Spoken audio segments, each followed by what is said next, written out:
guys, and welcome to another LDRS creative card video.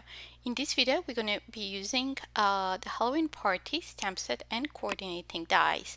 We're going to use one image of this from the stamp set along with the sentiment, and we're also going to use the coordinating dies. So let's get started. I'm using a piece of white cardstock that's alcohol marker friendly, and I will stamp with the Raven hybrid ink. However, if you want to use watercolor medium, it's your choice. The Raven hybrid ink is alcohol marker friendly, and at the same time it's waterproof, so you can use it with both mediums. However, if you want to use with watercolor medium, I suggest that you stamp onto watercolor paper. So I'm stamping it twice, and I'll save the second image for future use. We're not going to use it for this card. When I already have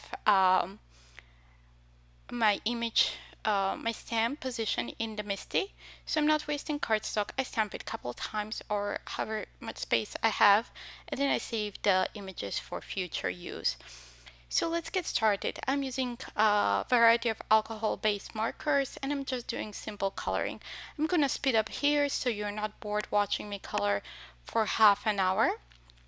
And after I'm done coloring one section of the bear, I'll kind of skip and move to the cat, and then to the gecko, or it's a little, I don't think it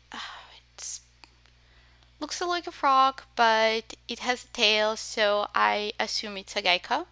You can make it as whatever you want it to be. So I'm coloring the bear. I'm using selection of markers in different shades of brown. I'm just adding first the darkest, then the medium shade, then the lightest. I'm going over it with a second layer of color, using another even deeper shade to add more contrast and to even out that color, where I found sometimes browns don't blend that easily. So I'm going with a second layer and to even all that out, so we have nice and smooth blend of colors. So you can see here I'm repeating that the same colors, and I'm going over the same area.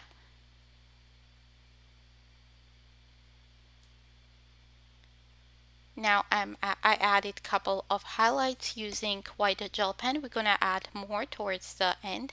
Now I'm coloring the head and the boots of the cat. I already colored the little head of the bear with the same purple, and then I'm adding gray for shade, and then go over, for shading for a deeper purple color, and I'm going over it with the same purple markers.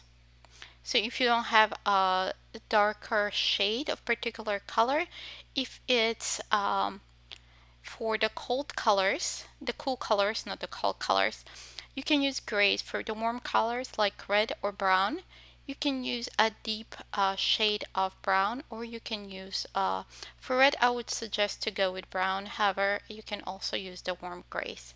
So now we're coloring the cat. Just gonna color the head and speed up through coloring the body.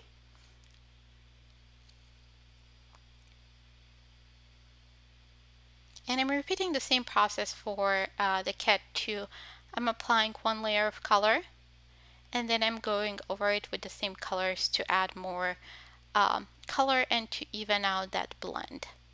Next, let's color the gecko.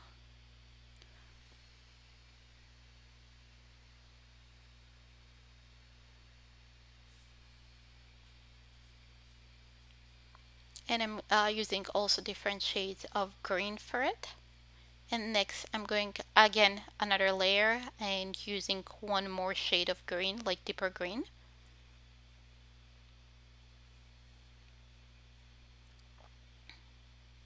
And then applying the same color and evening out that blend. So now I'm adding more highlights using my white gel pen. Also, if you go over the lines, you can use your white gel pen to kind of cover those very close to the lines, the stamp lines, so no one will even notice that you have gone outside the lines. I had one spot that I went over the line a little bit on the bare leg, so I just added a little bit of that white gel pen, and you can't even notice that I ever went over the line. Now I'm using the coordinating die to die cut the image. It's by magic of YouTube. I have die cut, I've already die cut, and I have 2 extra die cuts to use for stacking to add dimension and also to add a little bit more sturdiness to our image. So I won't be using foam tape this time. However, I like to use to add at least one more layer. So when I use foam tape, that image it's a little bit sturdy and it goes nicer, kind of holds up better through the mail. Now I'm using black glaze pen to add a little bit shine on the eyes and also on the bear costume and the head of the little cat. If you don't have a black glaze pen, you can use clear glaze pen, or you don't even need to use anything. I just like the little dimension and shine the glaze pen adds. Now I have another piece of white cardstock that measures 5.5 by 4.25, and I'm adding some Boysenberry hybrid ink blending it in the middle, starting from the center and kind of fading out towards the outside. I'm just adding it in the center, kind of creating a circle, kind of setting up the stage for our image. Now using white gel pen, I'm adding white dots. Usually I use splatters with white acrylic paint, but since I don't want to splatter all over my panel, I use my gel pen and added those little dots. In meantime, off camera, once I was done, I trimmed this panel to 4 by 5.25. As you saw me, I added the image and I'm adding a little bit more dots. So to finish off the panel now, I'm putting it back in my stamping tool and positioning that sentiment, making sure it's straight, and I will stamp using the Raven hybrid ink. Okay, I think that looks good. So one last piece we have, it's to either add film tape, or I'm using another stack of 3 white cardstock panels. I'm using heavyweight scrap cardstock. Here you can use either packaging from different stamp set or whatever you have handy, or you can just use foam tape. So I stacked those, and now I added adhesive and I'm adding that panel. And to finish it off, we just need to adhere it to our note card. I have a piece of black cardstock here that measures 4.25 by 11, and I scored it at 5.5. I folded it in half and I'm adding that panel on top to finish off our card. And here's our final card. Thank you so much for stopping by and watching this video. Don't forget to subscribe to our YouTube channel. Also, please visit our blog for more ideas and more inspiration. Thank you so much for joining us. Have a great day. Bye.